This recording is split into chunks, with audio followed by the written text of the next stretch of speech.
At sa ugnay pa rin na balita mga kabrigada, Duterte supporters itinaging na bayaran para magtipon sa EDSA Shrine. Brigada Kat Austria, i-brigada mo! Brigada Live Report. Brigada Abner, iginiit ng mga taga-suporta ng pamilya Duterte na hindi sila nabayaran sa ginagawang pag-itipon-tipon ngayon sa EDSA Shrine. Maalalang nakatanggap ng ulat ng Philippine National Police na pinangakuan umano ang ibang mga dumalo na makakatanggap sila ng bayad na 500 pesos pero ang ibinigay lang daw ay 200 pesos.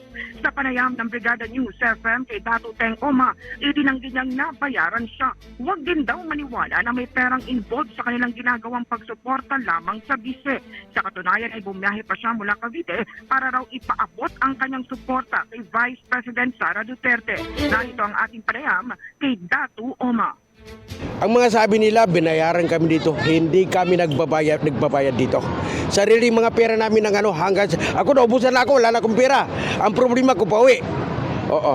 Pero basta matulungan na namin siya na siya sa binibigyan ng kaso sa kanya na parang sa palagay namin parang hindi naman yata totoo.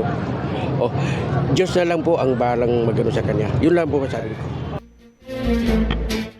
Jovelyn Bayeta naman, Brigada Abner, na solid supporter ni VP Sara galing pang North Cotabato. Kahit isang buwan pa raw siyang manatili sa EDSA Shrine ay walang problema.